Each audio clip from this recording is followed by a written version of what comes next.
Sława everyone, Sława Bogom, and welcome in the third episode of the third season of Searching for the Slavic Soul.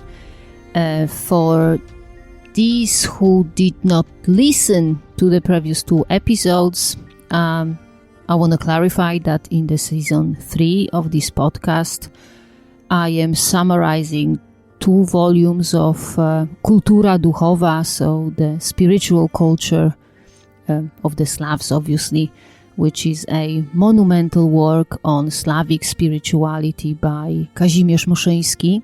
And also, before I get to the topic, I would like to note that everything I will say in the rest of the podcast is what Moszyński wrote in Kultura Duchowa, and if I will want to add something that's not in the book, I will make it clear.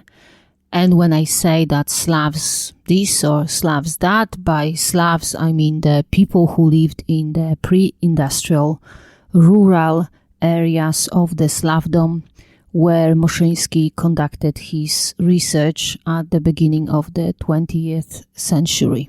As to today's episode, I will summarize pages 97 to 172, which is the whole chapter 5 of Kultura Duchowa.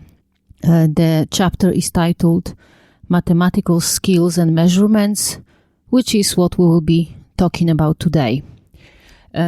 So as I mentioned in, I think, the first episode of this season, Moszyński is not an elitist, and he is happy to give credit where it's due, even when the credit is due to the uncivilized and simple, as Moszyński himself calls them, the uncivilized and simple dwellers of the backward Slavic villages.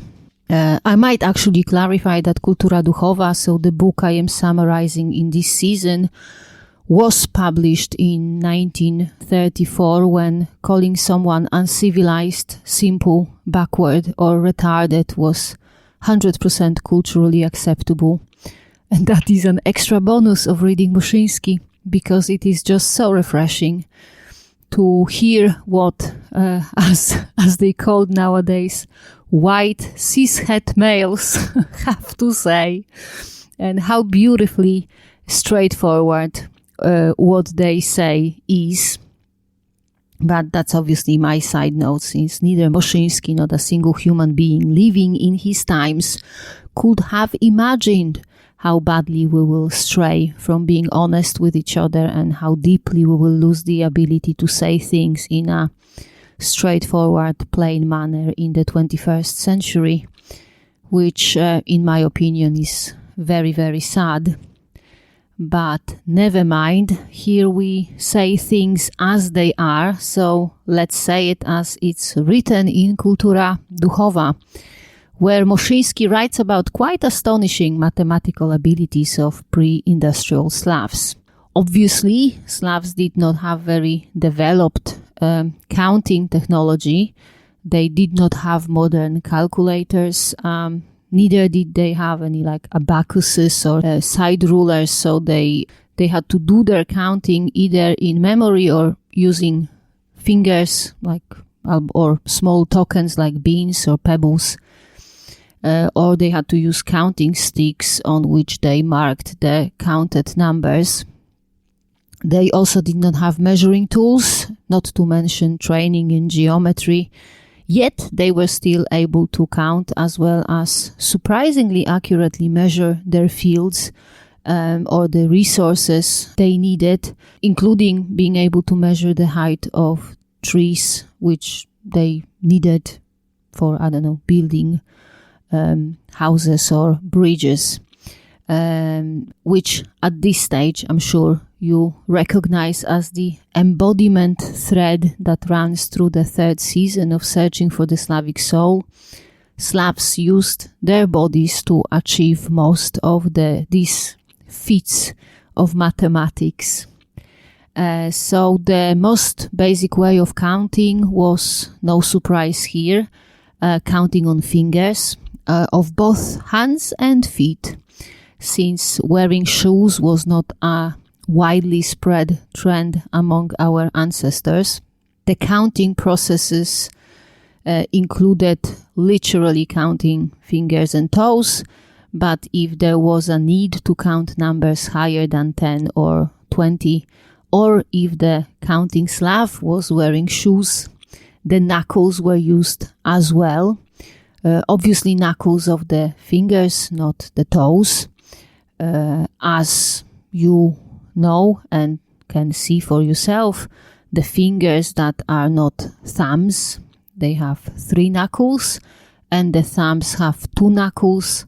Slavs treated the tip of the thumb as the 3rd knuckle, and in this way they could count up to 15 on one hand. If a higher number had to be counted, then the Slav had an option of either using the other hand or using the other side of the hand that he already is using. In this way, counting on hands only, if both sides of both hands were used, the Slav could go up to 60.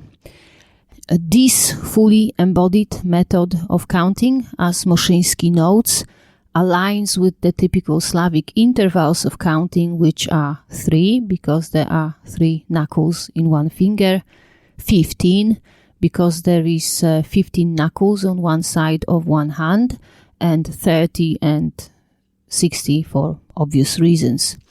Moszyński thinks that it might be coincidental, but he does list the Slavic units of measurement, units of measurement in pre-metric system, of course. And these units are kont, which is a unit of 3 of something, then Mendel, which is 15 of something, then you have pół kopa, which is 30 of something, and kopa, which is 60 of something, which is kind of neat. Also, Moszyński mentions that he, in his own studies, as well as other ethnographers of the Slavs, they encountered many not formally educated Slavs who could count in memory without the help of fingers or any other tools, and they were very efficient at it.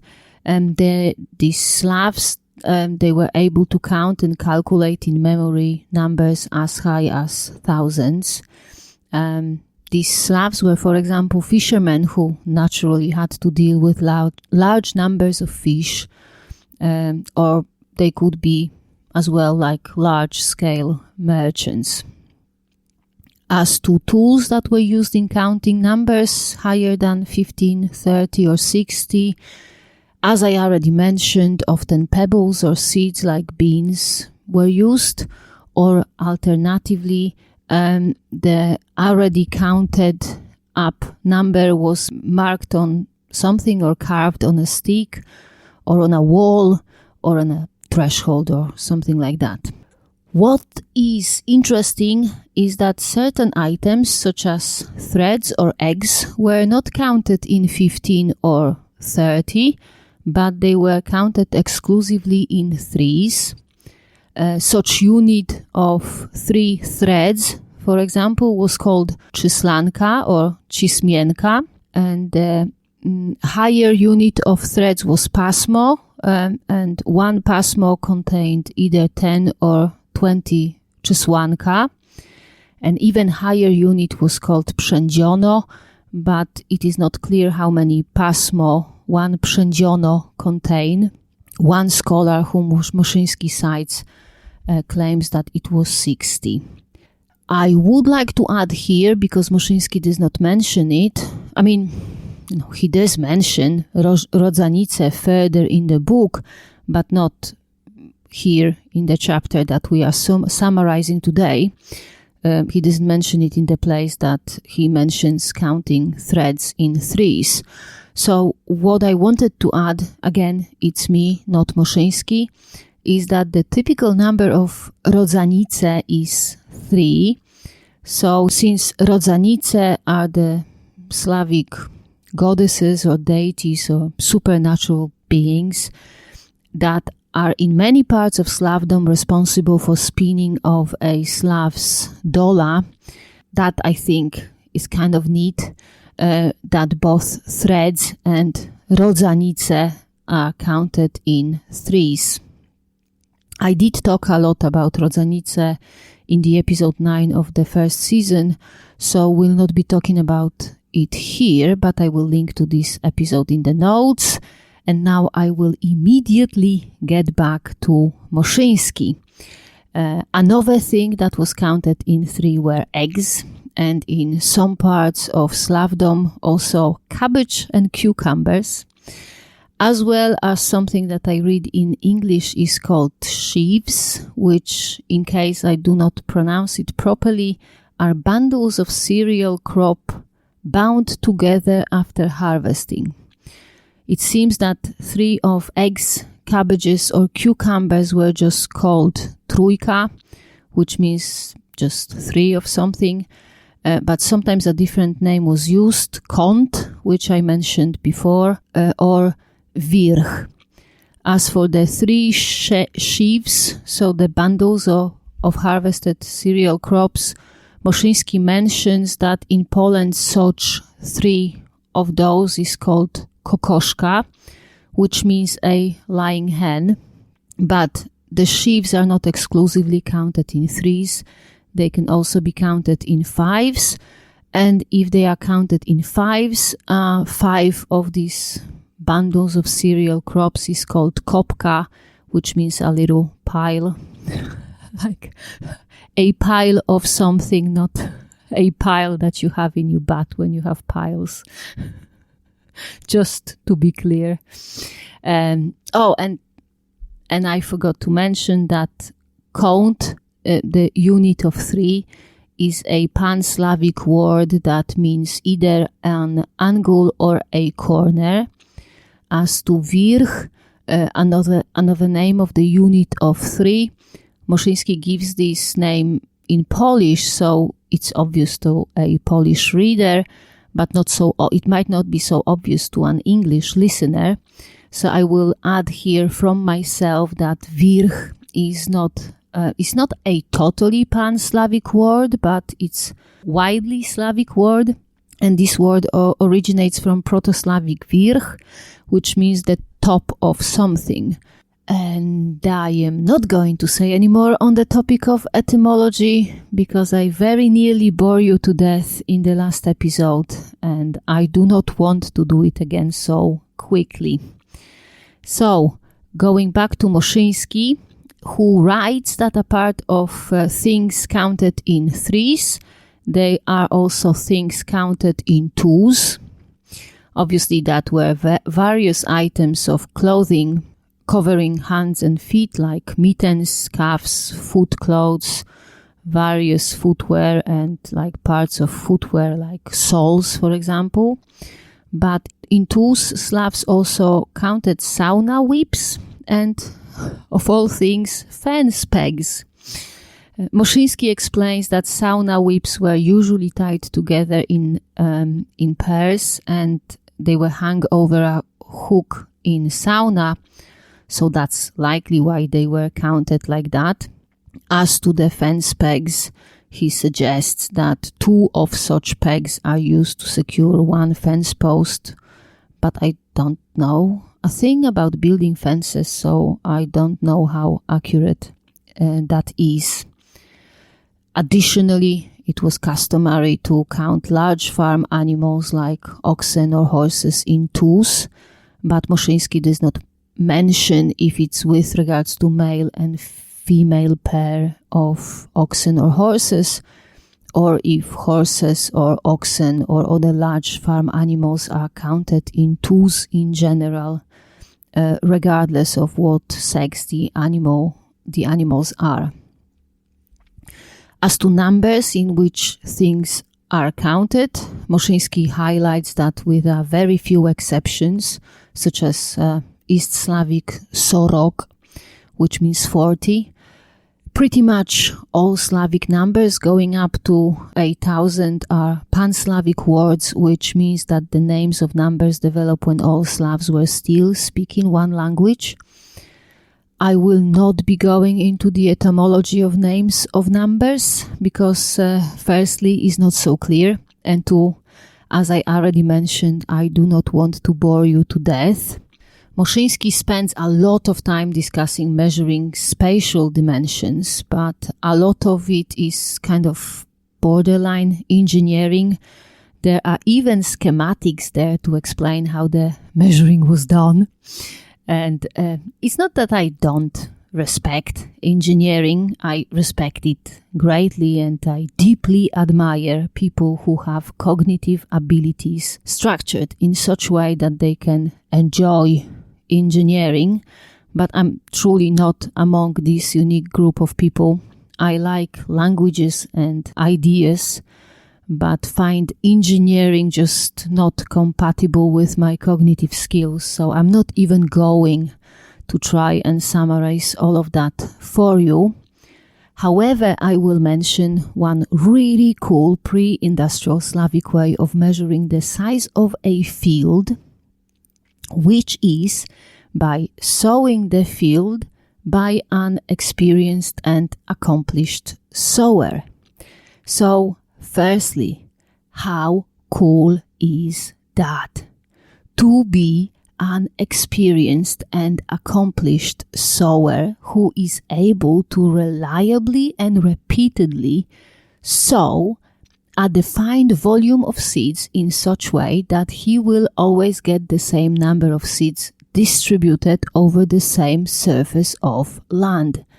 That is just the coolest thing, that there ever was such a skill, that it could even be developed, and that it was appreciated by the community and used to measure the surface of the field.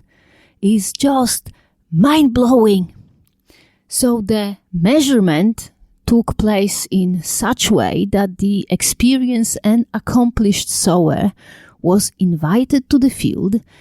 He was given a pre-measured volume of seeds, and then he proceeded to sow these seeds, and wherever he sowed all the seeds, that was the surface of the field. And such measure was expressed in the volume of the seeds. So, for example, it was called a field for half a bushel of oats, or a field for 2 bushels of grain. Again, how cool is that? And maybe on the topic of embodiment of mathematics, I will also mention that other pre-industrial Slavic units of measurements which were based on either the body itself or on what the body can do. So we had obviously feet as the unit of length, but they were also steps, they were jumps, both human jumps and chicken jumps, for example. They were elbows, they were hands, the span of arms, which was called sążeń, which originates from Proto-Slavic sęgati, which means to reach. The length of fabric was measured in the circumference of the head. The distance was also measured in the throw of an axe, or in how far an arrow can fly, which as a native Polish speaker, I find it quite funny, because up to this day, there is this way of saying in Polish that something is very close, and it's called rzut beretem, which literally means the throw of a beret type of a hat. That's obviously my comment, not Moszyński. From other body-related measurements, the size of a field could be measured in how long it took to, say, plow it. Longer distances could be measured in how far a scream or dog bark could be heard, or in how long would it take to get there, which obviously is so relative that the distance between an unmovable point A to an unmovable point B would change depending on the weather, time of the year, wind, and I think it really shows how different was the life of our ancestors from our modern way of functioning. One I think, quite insightful comment that Moszyński makes is that in the world of the Slavs, the Slav, like the human, was literally the measure of the world, and the mean in which to measure it, it does not get more embodied than that. I do want to talk about telling time and about Slavic calendar, of which Moszyński talks at length. But before we go to the calendar, I want to mention just one way of counting that Moszyński lists that I just found it really endearing. So that's described in the part where Moszyński discusses calculations like divisions and multiplications. And he does mention, and Moszyński mentions that, a lot of not educated Slavs could do complicated mathematical operations, but not all of the not educated Slavs could do such calculations. And these Slavs who could not do these complicated calculations, they tended to round up numbers to make it easier. So he cites an example from Ukraine when a group or farmers went to pay a shepherd for grazing 115 of their cattle. And the price for grazing for all of the cattle was 10 złotych, but the farmers had to figure out how much they had to pay per cattle, because the 115 cattle, they belong to several farmers. So they figured out that if it was 100 cattle, not 150 cattle, they would have to pay 10 groszy per cattle, because 1 złoty is made up of 100 groszy. But there was more cattle than 100, so they figured that they have to pay less. So they collected 9 groszy per cattle from each farmer. That gave them 10 złotych and 35 groszy. So then they gave the 10 złotych to the shepherd, and they took the 35 groszy to go and get a drink together. I mean, that's like a problem solving and some. So that's counting money. It's done. So let's move to telling time, which is a form of counting, but time, not money.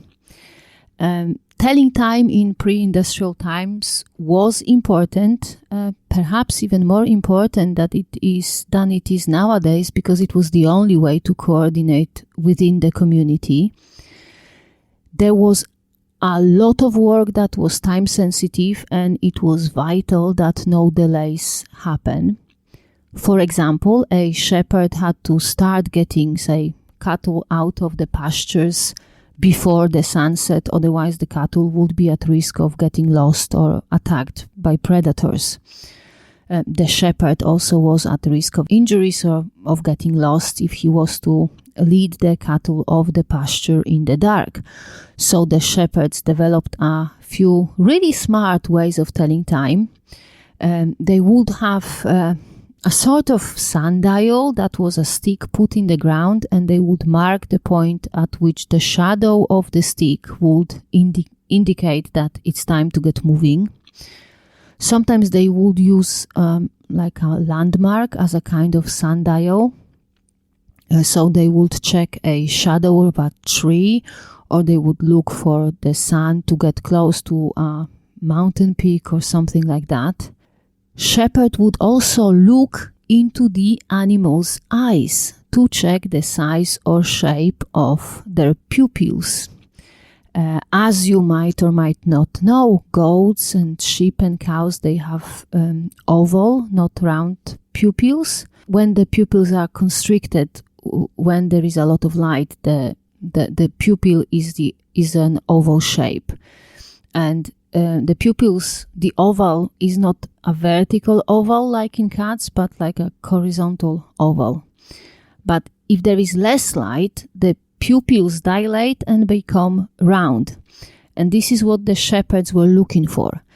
If the pupils were oval, it was still time to stay on the pasture because there was lots of light, because the sun was up. But as the sun was lowering on the sky, there was less light, so the cattle pupils would become more round, and that meant that it was time to get going.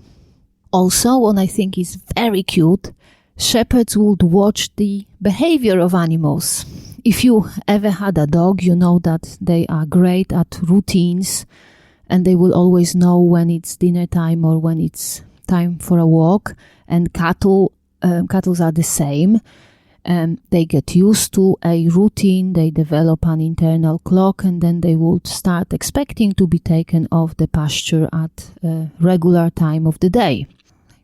Farmers also relied on animals to tell them when to take a break from work, to, for example, avoid working at noon, which, especially in the summer, during harvest, it can end up with sun or heat stroke. So if the oxen or horse pulling the plow or a wagon, if they would look like it's time to go, then the farmer would get off the field.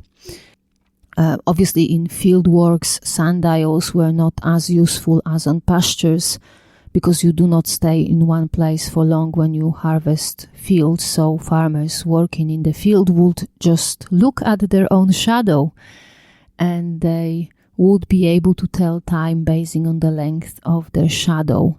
They would say, for example, that if they can step on their own head, so on the head of their shadow, it would be time to get off the field in order to avoid working at noon.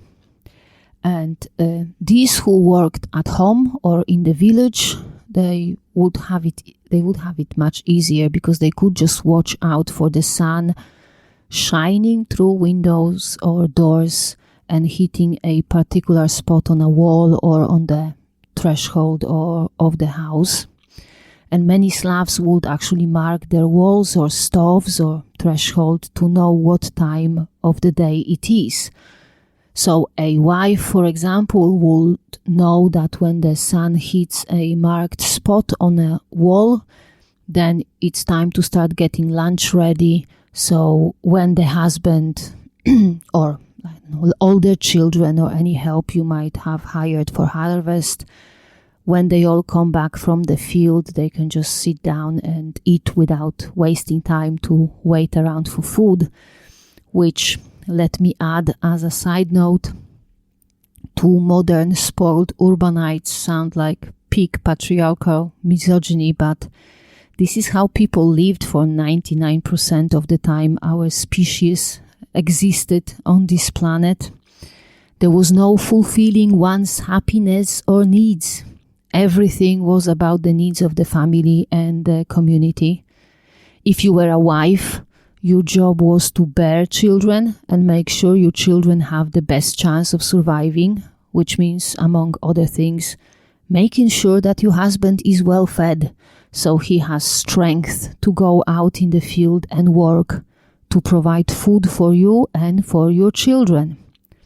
Obviously, women who were not pregnant and did not have to look after the toddlers, they also worked in the fields. But if the community was blessed with health and prosperity, there was lots of toddlers around and at least a few pregnant women or women with newborns who obviously could not work in the fields, so they would stay at home and make sure everyone is fed and the toddlers are looked after. And in order to do that efficiently and without delays, they had to be able to tell the time. And this is when we get to calendar, because as you know, telling time basing on the sun or on the shadow is season specific, because throughout the year in the climate where Slavs lived, the sun never stays in one place on the sky. So the shadows would be longer or shorter depending on the time of the year, and the sun would hit a different spot on the wall depending on the time of the year. And Slavs understood that. They also understood that the sun is a good way of telling the time in the summer, but not a very good way of telling the time in the winter. Mostly because in the climate where Slavs lived, the winter days are significantly shorter than the days in the summer. So in winter, they mostly told the time basing on the stars, as I already mentioned in the first episode of this season. And they also told time, of which I did not mention in the first episode of the season, basing on the crowing of roosters, which apparently between midnight and the sunrise, there is like 3 of them. So the roosters crow 3 times between midnight and sunrise. However, Moszyński notes that the crowing of roosters is only reliable if the weather is steady. If the weather is about to change, the roosters will get confused and crow more often and at the wrong times. Which, by the way, Slavs used to tell the weather, but now we are talking about telling the time, so let's just get back to the topic. So in winter, Slavs would wake up when it was still dark. They would look at, say, position of the belt of Orion, and they would know whether it's time to get up and get to work or if they can sleep a little longer.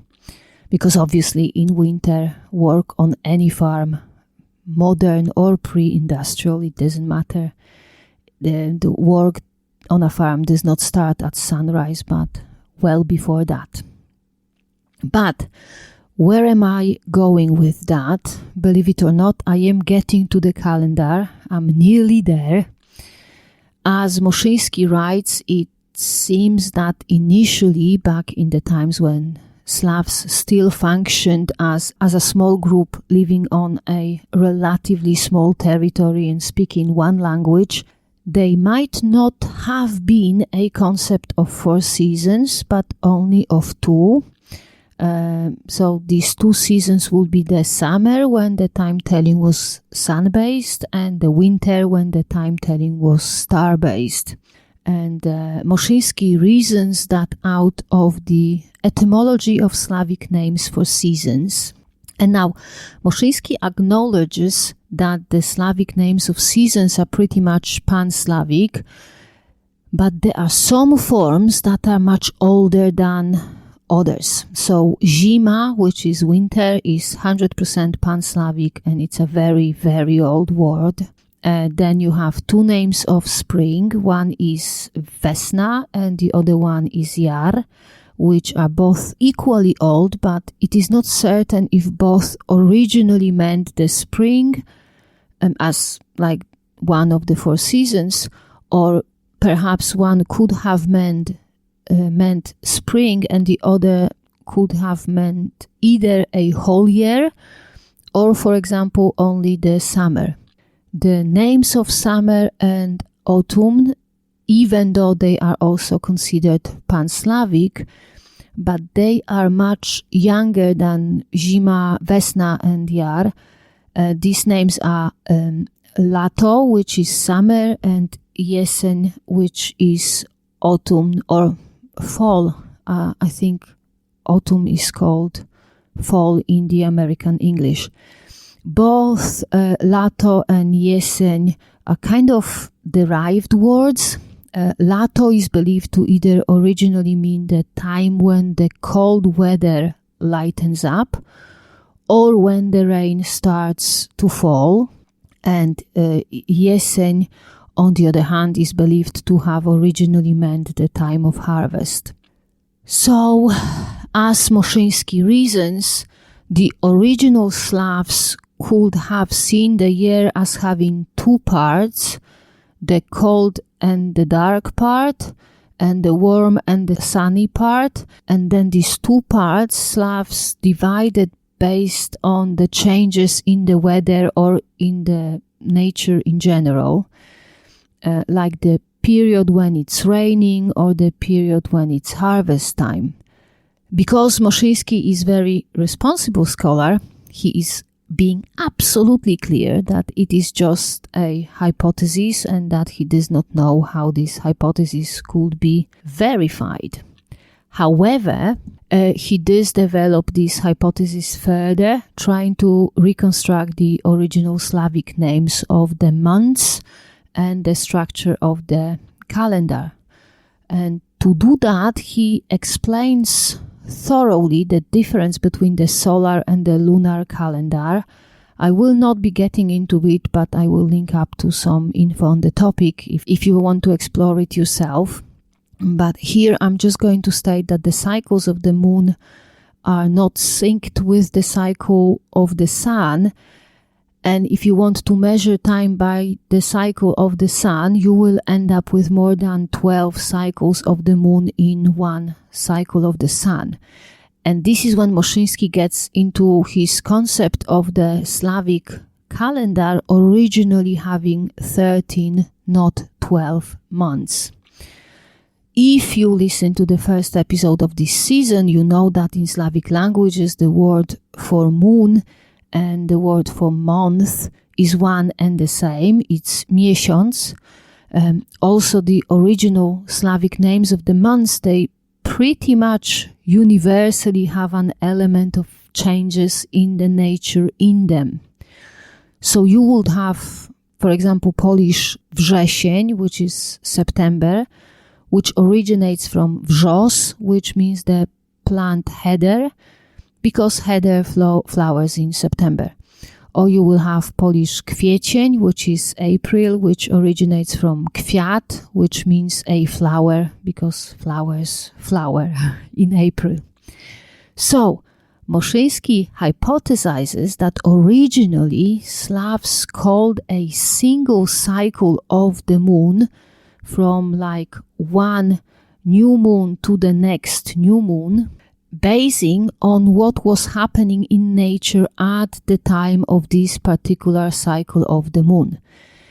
He proceeded to list the 13 months that he thinks originally Slavs knew, noting that it is most likely, and as far as I know, most scholars agree with him, that the Slavic New Year was the first day of the spring in the month or the moon called Berzin, which comes from Proto-Slavic Berza, which means the tree birch, from which Slavs used to harvest juice around the time known to us as currently as the end of March and April.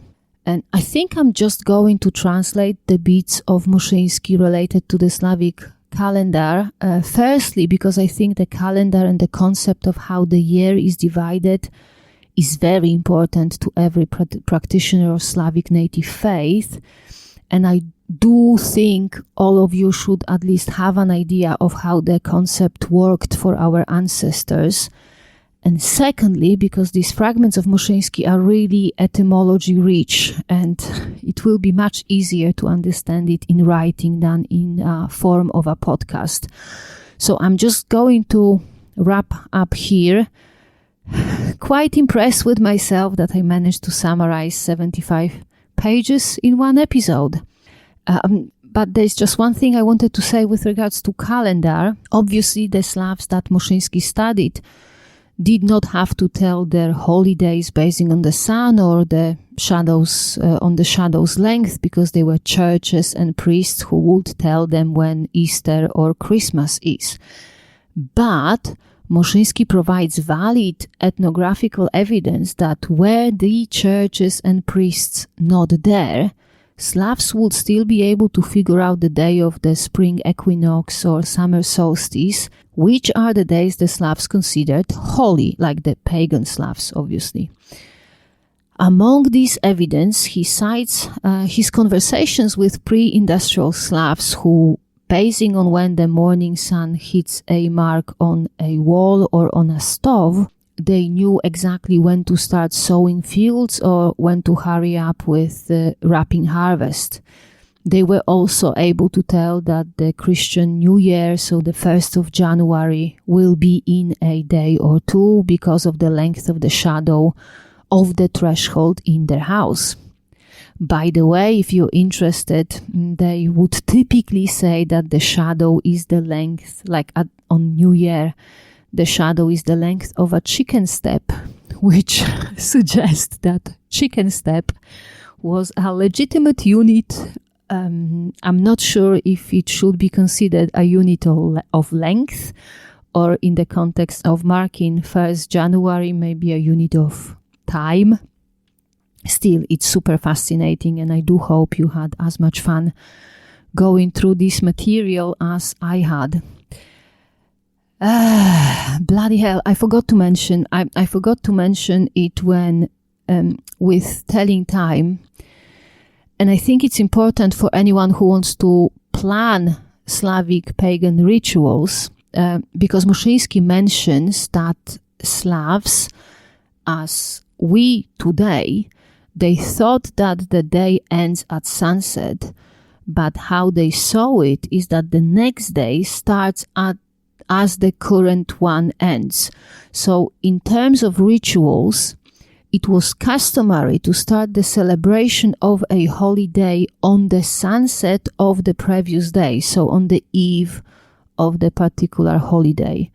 That's obviously very important for anyone who wants to plan a celebration of Slavic pagan holidays, so I'm glad I have not forgotten to mention it, although I nearly forgot it. But other than that, that is it. That is the whole summary of pages 97 to 172 of Kultura Duchowa.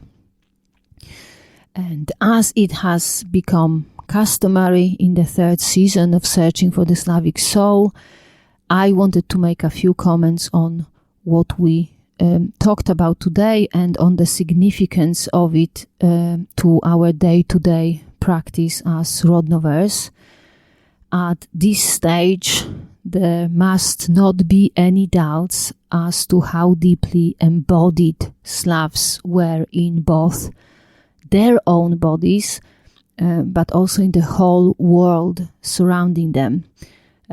Slavs, they use their own bodies as a reference for the counting and the measuring, be it in a straightforward way, like using knuckles and fingers to count, or in an indirect way, as in using their body's abilities to jump or scream as a measure of space.